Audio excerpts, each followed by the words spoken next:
After two tragedies, Romeo and Juliet and Julius Caesar, Shakespeare wrote a comedy. A Midsummer Night's Dream is Shakespeare at his most playful. Four young lovers, lost in a magical forest, a fairy king and queen at war, a group of amateur actors rehearsing the worst play ever written, and a mischievous sprite who makes everything worse on purpose. Beneath all the chaos, Shakespeare's asking a real question. What is love actually? Is it something we choose? Something that chooses us? Or is it just a kind of madness? By the end of this play, you won't be sure. Neither will the characters. That's the point.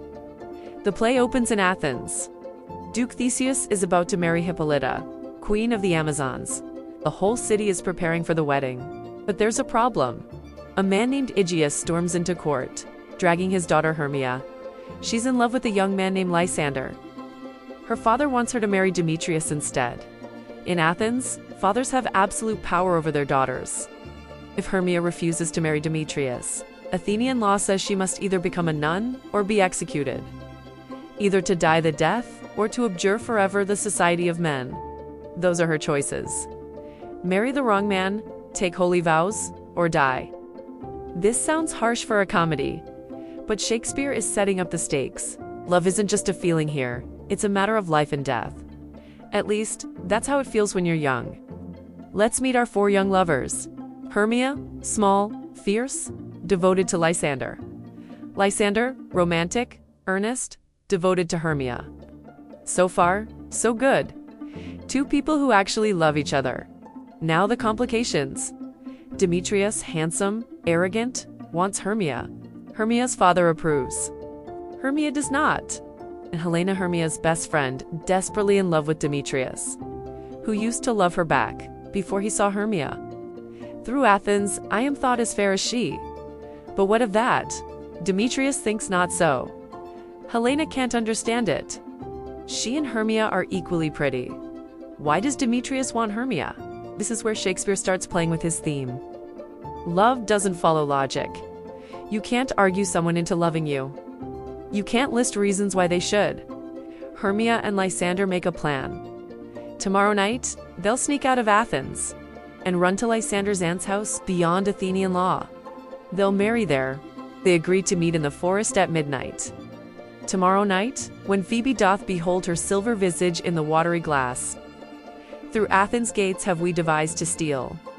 Phoebe is the moon. He's being poetic about it. That's Lysander.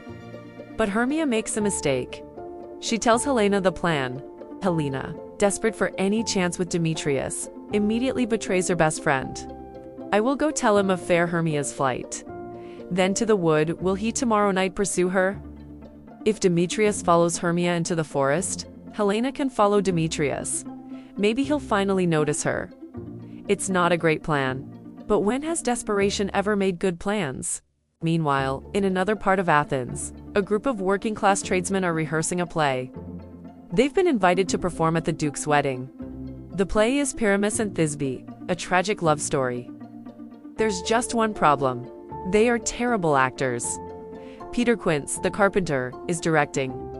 Nick Bonham, the weaver, is starring, and he has opinions about everything. He wants to play all the parts. At once, the mechanicals agree to rehearse tomorrow night, in the forest. Where everyone else is also going, you can see where this is heading. 4 lovers, running from Athenian law. 6 actors looking for a rehearsal space. And waiting in that forest, something none of them expect. A fairy kingdom, a feuding royal couple, and a sprite named Puck, who finds human love. Absolutely hilarious. Part 2. The forest. The forest outside Athens is not an ordinary forest. It's where the boundary between the human world and the fairy world grows thin.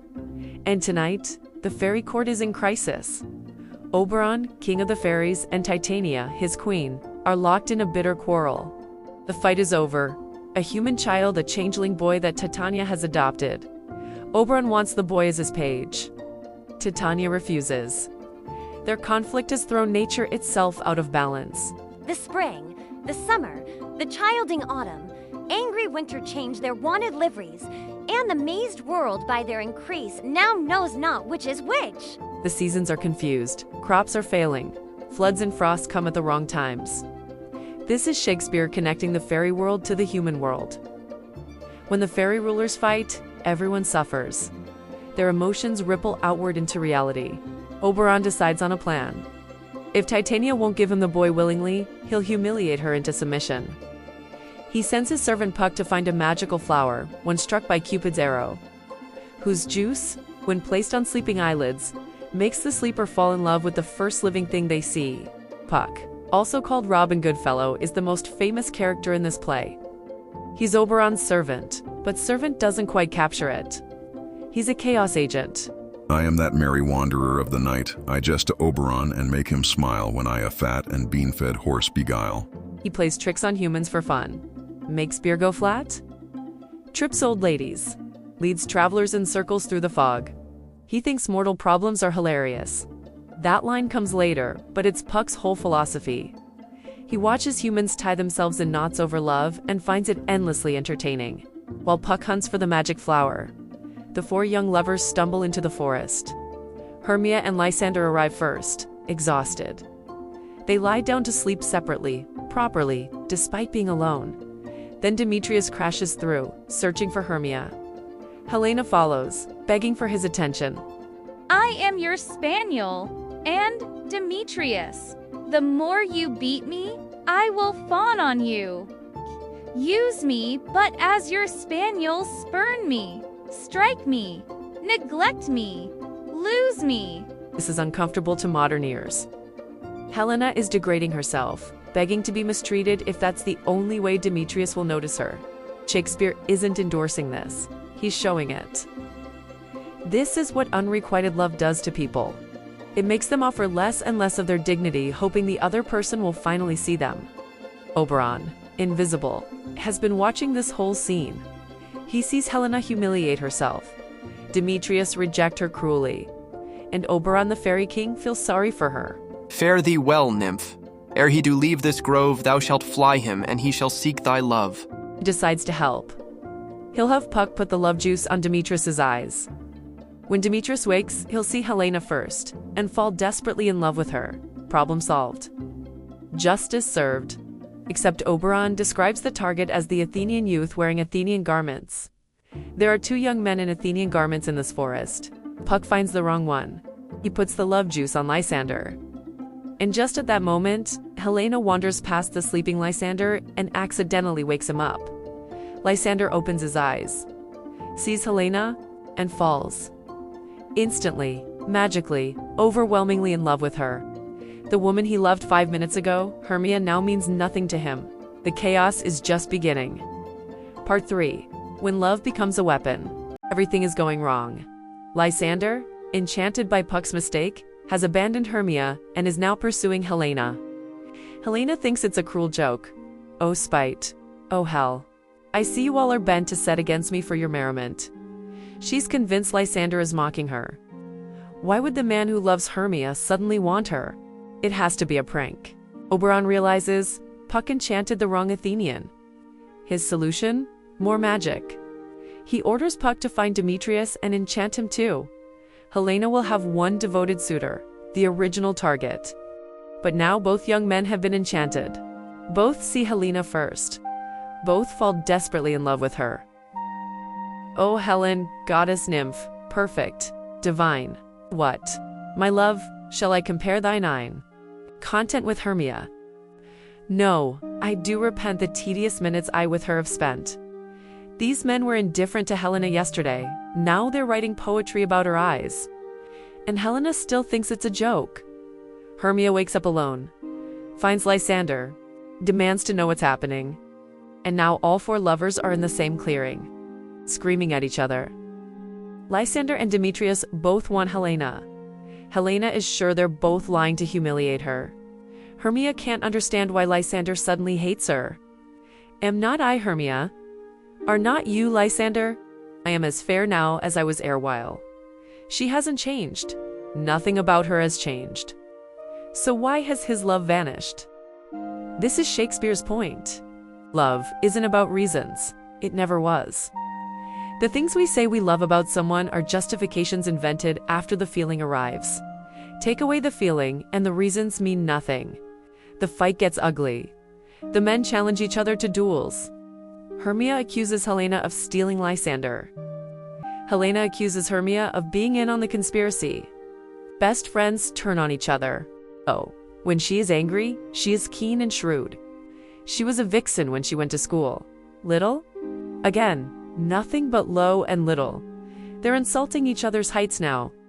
This is how far things have fallen. Meanwhile, across the forest, the amateur actors are rehearsing. Nick Bottom, the weaver, is performing his role of Pyramus, with maximum dramatic intensity and minimum actual skill. Puck, watching, decides to have some fun. He transforms Bottom's head into a donkey's head. Bottom doesn't notice. He just keeps rehearsing. His fellow actors flee in terror. Bottom, alone and confused, starts singing to show he's not afraid. And his singing wakes up Titania, who has been sleeping nearby, with the love juice on her eyelids. What angel wakes me from my flowery bed? I pray thee, gentle mortal, sing again. Mine ear is much enamored of thy note. The fairy queen has fallen in love with the donkey. Titania leads Bottom to her fairy bower. She feeds him with fairy servants. She strokes his furry ears. She is completely, humiliatingly in love with him. This is Oberon's revenge. The proudest fairy in the world, besotted with an ass. By now, everyone is exhausted. The four lovers have run themselves in circles. The fairy court is in chaos. Bottom is sleeping in a bower of roses with a donkey head. And dawn is coming. In comedy, dawn brings clarity. The madness of the night gives way to the logic of day. Part 4. Waking up and figuring out what was real. Dawn comes to the forest. Oberon lifts the enchantment from Titania. She wakes, sees Bottom beside her, still with a donkey head, and recoils. But here's the strange thing. She doesn't hate Oberon for humiliating her. She doesn't even seem angry. The quarrel is over. The changeling boy is forgotten. They reconcile.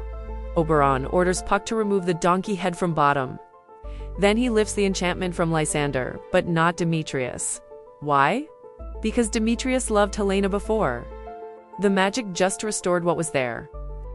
And this way, everyone ends up paired correctly. Lysander with Hermia. Demetrius with Helena. The four lovers wake up together. They remember the night vaguely like a dream. They're not sure what was real. Duke Theseus and his hunting party find them. Hermia's father is there, still demanding the law be enforced. But Theseus overrules him. The couples may marry as they choose. Bottom wakes up alone in the forest. His head is human again. His friends are gone. He remembers, something. A beautiful queen. Fairy attendants. Being fed delicacies. But it doesn't make sense. I have had a most rare vision.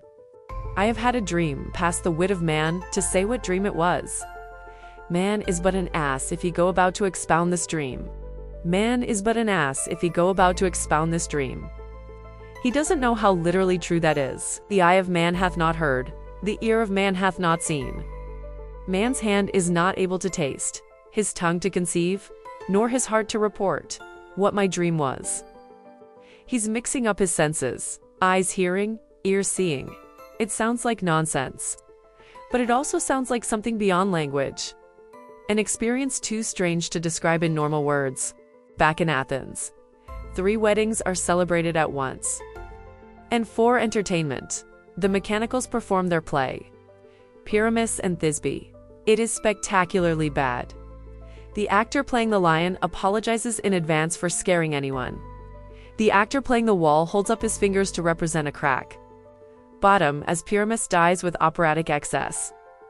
This is the silliest stuff that ever I heard. It must be your imagination, then, and not theirs. Hippolyta is making a point. The actors have done their best. If we engage with imagination, even bad art can move us. If we refuse to imagine, even great art is meaningless. The lovers go to bed. The play is over. And Puck steps forward, alone on stage, to deliver the epilogue. He addresses us, the real audience. If we shadows have offended, think but this, and all is mended. That you have but slumbered here, while these visions did appear. And this week, an idle theme, no more yielding but a dream. He's offering us the same escape the characters got. If you didn't like the play, just pretend it was a dream. None of it was real. Nothing to worry about. But is that true? Is a dream nothing? Is imagination meaningless? The whole play argues otherwise. Give me your hands, if we be friends, and Robin shall restore amends. Give me your hands, applaud, if you're willing. Make this shared experience real by acknowledging it. The magic of theater, like the magic of love, requires both parties to participate. The Midsummer Night's Dream is Shakespeare's lightest play. No one dies, everyone pairs up, the jokes land. But it's not shallow. Beneath the comedy, Shakespeare's asking, what is real? Is love a choice or an enchantment? Is imagination weakness or power? The four lovers wake up unsure what happened. Were they enchanted, or did they discover how they really felt? If magic made Demetrius love Helena, but that love persists after he wakes, is it any less real than love that started without magic? We never get a clear answer. That's the point. Dreams and reality aren't opposites in this play. They're layers of the same thing. The forest is where you discover what you really want. The dream is where the truth hides. The magic is what strips away the pretenses. 400 years later, we still tell stories this way. Every romantic comedy has the same structure: order, chaos, restored order. Midsummer invented the formula. That's A Midsummer Night's Dream, Shakespeare's celebration of imagination, transformation, and the beautiful absurdity of love. If this helped you see the play differently, hit subscribe and turn on notifications. Next time, Macbeth. A man who has a vision of his future and destroys himself trying to make it come true. Thanks for watching. Subscribe.